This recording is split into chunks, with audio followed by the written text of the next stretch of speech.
Good afternoon, Macomb County. My name is Olu Jabari, and welcome to the Lead, Leaders, Elders, and Democrats. For those who don't know, we do have a special guest today, and we're going to allow her to introduce herself and talk about who she is, what she's all about, and some little personal stuff too. We'll get into that. But for the most part, the Lead is developed for Macomb County, and for anyone to really step in who wants to see political action taking place on a positive level. What we do is interview people who become part of our panel, and that panel becomes the people who will interview people who are running for public office. And the reason we do that is to see that these folks share our views, our values, and our vision for Macomb County. Not everybody that runs for political office in Macomb County, I would say, needs to be there. So I think it's up to us to make sure that we prepare the candidates that we believe that carry our views and values and vision once they get there so that they can speak for us. So on that note, I'm going to allow our guest to introduce herself. We're going to be taking off our masks. We are following the CDC guidelines. We are separated, but I wanted to wear the mask because I wanted to make sure that we did that. So I'm going to be removing my mask and asking our guest if she's comfortable with doing that. She can. If not, you're welcome to keep it on, but introduce yourself and tell us who you are. Absolutely. I am comfortable and will remove my mask. All right. I counted off our 6 feet. Good, thank you. Good afternoon, Olu, and thank you so much for Yes. the invitation. Sure. My name is Rhonda Powell, and in true Macomb County fashion, you can never just have one job. So I am the statewide operations director for We the People Michigan. And We the People Michigan seeks to build a multiracial working class constituency across the state that's rooted in economic, racial, and social justice. I'm happy to help, that's a young organization that has really done some great things across the state and had a real impact in the election and, of course, the aftermath that followed. Yes. I'm also the board president for Metro Equity Collaborative. Metro Equity Collaborative is where we do our work right here. It's focused primarily in Macomb County. And what we do is we are concerned with the civic, educational, economic, and social equity for communities of color in Macomb County. Okay. So as a person that's born and raised here in Macomb County, that is a passion project for me. And I know that we are much more than the narrative. So. Sure. And I know you do, that sounds the professional side of you, and we haven't even gotten into the community side, all the collaborations, all the businesses you're part of, and the organizations that you're part of, as well as pushing your own organization. I want to get more into the community political side of you. Sure. And I say that being introduced to you some years ago myself, I was very intrigued with what you did with the Black Excellence. I don't know if I'm saying it right, but Yes. that was great place, great venue, great, everything was nice. And it was my pleasure to be there. Macomb County politics has grown so much where we have begun to grasp some pockets of blue. And I say that sparingly, meaning there's one there, there's one there, there's one there. However, we know we have a lot of work to do. Your organization and the people that you work for and with your community background, you've been very instrumental in helping a lot of people not only get and reach the level where we need them to be, but continuously pushing people to let them know that they're not in this alone. And I'm speaking in regards to even myself when I ran for state rep. You were there to help me and show me some things, to introduce you to some people, as well as we work collaboratively on some other things. So can you tell us, from your background living in Macomb County, political perspective, where we were 5 years ago versus where we are today? I know we made some strides, and you were part of the strides. Where we were then versus where we are now. Sure. And thank you so much for the kind words. I think it is, I'm just passionate about us moving together. Okay. That's how we get things done. It's not, I'm happy to get rid of the I for the we. So, I think that having watched the quite a demographic shift really more, about 15 years in the Okay. making. It's been pretty instrumental. But I'll say that, because I grew up here and know so many, Black families, Hispanic families, Asian families that grew up here as well. Okay. I think that one of the challenges is the narrative that gets put out because the Okay. actual demographics Okay. are never presented as they are. Hmm. So, but more specifically, over the past 5 years, I have seen more of and tried to be a part of pulling together the communities because it started off with watching the schools. You can tell so much by the schools. Okay. So probably, I'm going to say about 2 years ago, there were 116 different languages spoken according to the Macomb Intermediate School District. So that really starts to give you a window into what the families are looking like in the schools. And I think seeing that and having worked for Macomb County for about 8 years and for the state, so combined probably about 9 years. Having done that job and being in a place, a very visible place, the only African American ever appointed in Macomb County, and being in that place and being able to kind of be a conduit to connect communities and to share resources and try to bring folks together. I think that is some of the work that I've been very proud of to help kind of start those community conversations several years ago about how we work together, how we can, make sure that there are other, especially in a professional space. Sure. So many folks moved into Macomb County, but they really didn't know Macomb County. So I was doing my best to try and, just kind of introduce folks to, in particular, Black and brown communities to the Macomb County that I grew up in. Okay. And, letting them know that, yeah, this is a place for you. You don't have to just live here. You can work here, you can thrive here, and we can be in community and, move together.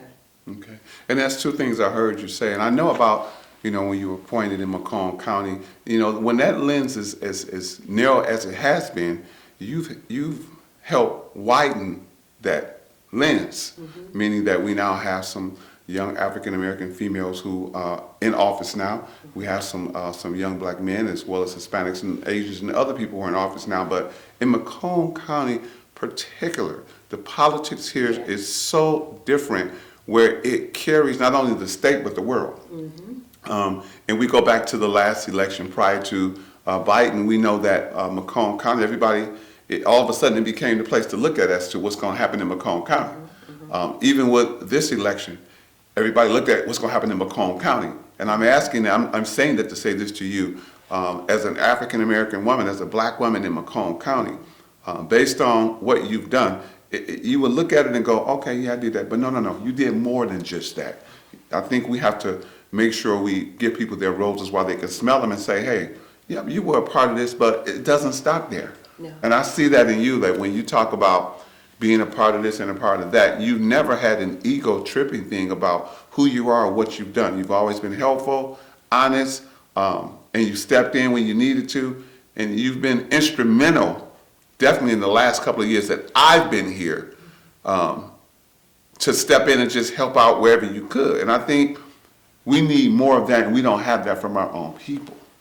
Yeah, and I think that part of it is, I'm always looking to build that community. Okay. We thrive in community. Okay. And I think that some folks believe in a more individualistic mindset, but that's not how I think we thrive as we move through the world. Okay. So when we look at how, what it means to be in community with one another, that almost is the antithesis of what you see being portrayed, maybe on a national stage. Sure.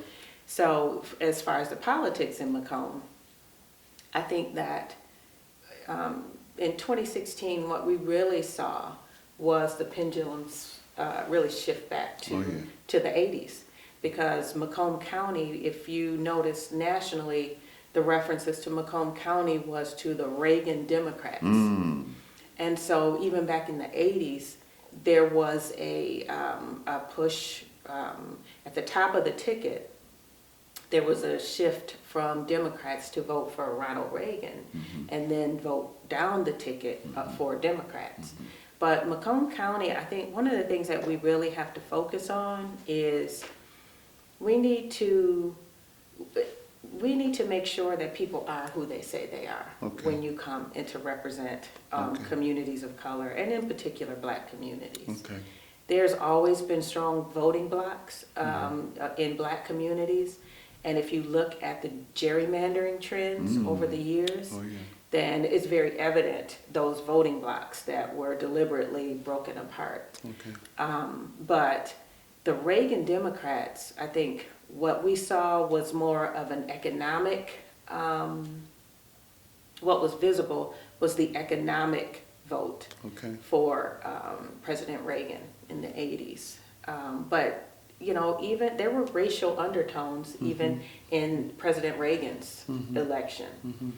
And I think with the election of Donald Trump and Macomb County going for Donald Trump, that was, it was reversed. The racial tones were much more visible, and the economic tones were secondary. But I think that because of Macomb County, you hear Macomb County referred to as kind of the blue-collar county. And I think we have to be true about our history. And in many ways, Macomb County is the house that white flight built. I know more, growing up here, I know more white folks, associates, friends, you know, who have their roots in Detroit than I know Black folks. So a lot of the Black families I know came up from the South and they landed here in Macomb County. But more of the white folks that I know, they were in Detroit, and then they migrated, you know, as Detroit became too Black and brown. So, you know, I think first we have to tell the truth. Because we can't really make changes without truth. You know, everybody wants reconciliation without truth, but let's start with truth. I get that. So, you know, I think that the relationships and growing up in Macomb with, you know, the schools, when I went to the schools, K through 12 for Mount Clemens Public Schools. That's a whole nother conversation as to where our schools are now. And it's no surprise that the most diverse school district in the county is the one that's struggling the most. So, yeah, I think that knowing, you know, what that school district looked like when it was diverse then, you know. But and I will say I grew up in, you know, I grew up with a single parent, and not many people even knew there was subsidized housing in Macomb County. But my mother, sister, brother, and I, you know, that's where we were, and the majority of my neighbors were white. So, you know, let's not play this game, like, you know, because my question is, why is how come we see this need for, you know, subsidized housing, this oppression? Why is that so cyclical for some communities and not others? And I mean, I think if we are really truthful about how we go back and look at how we ended up in the places, how, you know, what it was that pulled us apart. You know, I know for a fact that I had so many white friends and families that were growing up, and, you know, as the subsidized housing started to get too brown, then all of a sudden, I have a great deal for you. Absolutely. I can make you a homeowner. Yeah, you know, you can move into this mobile home park. But as you know, that's a gimmick, because you never owned the land, and the land is what's valuable. Fast forward to Donald Trump, who's able to tap in on the fact that you got a bunch of angry white folks who feel like they have been held in the same place, aren't receiving any help. And in many ways, they're right. but it's because you bought the bag of beans. It's not because black and brown people Teach. did it to you. Basically we are in the same situation We are. from two different locations. I like that. And that goes back to, what I was getting into is that it's always been that way, but it's never been equitable. Exactly. So once you start sharing it, now it's like, why did they get that? No, no, no, no. It's not why. The question is, it's been for the last 50, 80, 200 years or so, you've always had it. It always And has it's it. always, it has always supposed to been shared. But as long as we don't tell you, you don't know, we don't have to share it with you. You know how you go to the candy store, your mother says, you make sure you buy enough for everybody. But if Right. your mother don't say that in front of all the kids, and I got all the money, I might buy 3, Right. and you really don't get none. Because they gave me the money. Exactly. So that goes into our next point that talks about this thing that Macomb County is probably going to, I want to say we should improve upon, which is this DEI, this diversity, equity, and inclusion. I tell folks all the time, you can call it what you want. Yeah. Okay, we understand. If you want to put a professional name on it, because now by laws and by world standards, this is something you should have been doing 200 years ago or more. It ain't nothing new to us. You can call it what you want. We know Right. what you owe and what you stole. So when we talk about the diversity, people say, well, yeah, it's a hard topic. No, it ain't. It ain't hard. It's just 3 letters. Diversity is just saying that now you're trying to include us. And everybody, it's interesting because everybody is talking about race. Oh, yeah. To me, we're afraid to have the conversations together. We are. I know I'm fortunate to have grown up and still have an extremely diverse family. My family looks like a window, to the world, a trip around the globe. I like that. So I've never really had that, oh, I hate white, no, Right. or any other community for I that got you. matter. So I know that as people, we get to choose what we believe. We get to choose the information that that we accept, Sure. and dig deeper when we have questions. Sure. So if anything, I hope that now maybe more of the willingness to have those conversations can force us to do that. Because diversity, no one has the monopoly That's on right. diversity. That's right. It always has been, and it always will be. No It matter happens what. without our permission. Yeah, and So, I think you're right. We just put a name on it to bring it out more because of what's going on. And I always say when we talk about diversity, we don't talk about just black folks. We talk about white, Asian, brown, green, purple, because there are a lot of folks who have not been included. exactly. I grew up, like as you, in a single parent home. And I understand the knack for standing in the line getting food assistance when I had to carry boxes. I tell the story all the time. People say, oh, I know what it's like. No, you don't. You haven't really walked in my shoes. No. Because I didn't have no shoes to walk in, Yeah. literally. When you're putting cardboard in your shoes and you're wearing socks for mittens and your underwear are wet because you didn't have a dryer to dry them Exactly. on before going to school in the morning. You had to hang them on the Right, oven and all of that. exactly, So exactly. we can get into the good stuff, but here's the key to that. All folks went through that. Yeah. Black, white, brown, blue. But our thing is, I always tell folks, you can't be in charge of saying diversity. Right. You can't be in charge in my community saying Yes. that. You never lived that, so you don't know what it's like. So you don't get a chance to set the rules. Right. So in Right. Macomb County, we're just saying as the lead is that we have to find a way to not duplicate or be redundant in providing services. We want to find a way to collaborate in partnership to see who's doing what, so we're all not doing the same thing. Yeah. And that's what the lead is about, finding out how we can get involved with other groups and organizations and let people take the lead, that's fine. But then spread it out so we can all do something, and at the bottom of the roots, come together and say it's all done, it's not on one organization. And Agreed. And, I think there are times when we do need to be doing the same thing. okay, There are times when we do need to be in lockstep because there Okay. are some issues that just require that level of commitment. okay, So, but can we develop that relationship and how we work together, how we, roll together as spokes on the wheel to make sure that, it's relationship that says, oh, well, I understand why you're doing this, why Okay. we both need to do this. Okay. It's relationship that says this is why I get to call you to the table, and I know you're gonna do it because we've developed that. Yes. So I don't have to question Yep. why you're doing it, Yes. because we've been working together, we've Yes. been building toward the same thing. Yep. But, there are many different streets that all will take you to the expressway. I like that. So, I like that. The individuality separates us, and we have to get away from that. And I like your tone in regards to relationship building. And I don't have a problem saying that. God wants us to first build that relationship with God, and then other folk are to be included. And that's something we got to get back to, is including people from where they are, Yes. not putting in what we want them to be. Exactly. So Exactly. as we end, I do want to not only acknowledge the fact that you're a Macomb County baby, and you grew up, you know what's going on in Macomb County, you know what we need to do. Yeah. But the bottom line is that two things: it takes patience and preparation. Some people don't have either or, and when we try to help and assist, get them there, they don't want to listen because they think you always got to be in charge of stuff. No, it's not about that. We put people in places where we need them, just like the political area.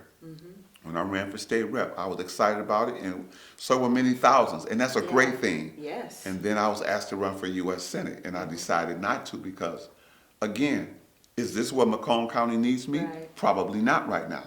Is that a winnable seat? Absolutely not right now for us. Right. So we got to look at what's best for Macomb County, set people up, train them, get them prepared, and then as a group, place them where we know we got a sure win. Absolutely. And then our views, vision, and value is shared. So when we put you there, we know you got our agenda at hand. Does that make sense to you? Absolutely. And, I think that it just goes to, kind of that, like I like to say about, as ants. Ever look at a colony of ants, they all, they lift above their weight. I like that. And I think that the more we can get back to that Yes, ma'am. and understand that, you shouldn't have to duck down to make me look tall. Okay. I like that. So, if we can get everybody, and that to me is where that relationship comes from. Yes, ma'am. If nowhere else in our community, this ought to be the place where we can all walk tall. Yes, and share. And share and understand that we're trying to get to the same place, because we have some work to do here in Macomb County. I think we have a plethora of subject matter experts. Yes, ma'am. But we certainly have a leadership deficit. Okay, and I agree with that. I think it's enough work in Macomb County for everybody to be a part, who truly, honestly wants to be a part, but not think about themselves individually in the midst. So again, as we leave this segment, my friend Rhonda, she's awesome. She does a lot for the community. Just had a Black Excellence, I think you gave out some awards recently, right? Yes, we're working on it. We were hoping to bring everyone back together again. Okay. It's such a highly anticipated event. And it is Macomb's Celebration of Black Excellence. That's what it's called. We are doing it virtually this year. So Nice. it's going to watch for it on the 20th of March. Okay. And, because we have to recognize the work that, especially in 2020, Yes. those folks that still stepped up and did the work under the most incredible circumstances Yes. and have been doing it over time. Yes. So, we always want to take that time to recognize and just reach out. But we look forward to bringing the community back together in 2022. I'm excited about what you're doing. I want to be a part of what you're doing. And it's good that we do recognize folks. I always say, give them the roses now. Yes. Because when they did, they cannot smell them. So we're going to continue to do that. And I thank you again. This is Olu Jabari with Rhonda from the L.E.A.D. Have a good day. Thank you.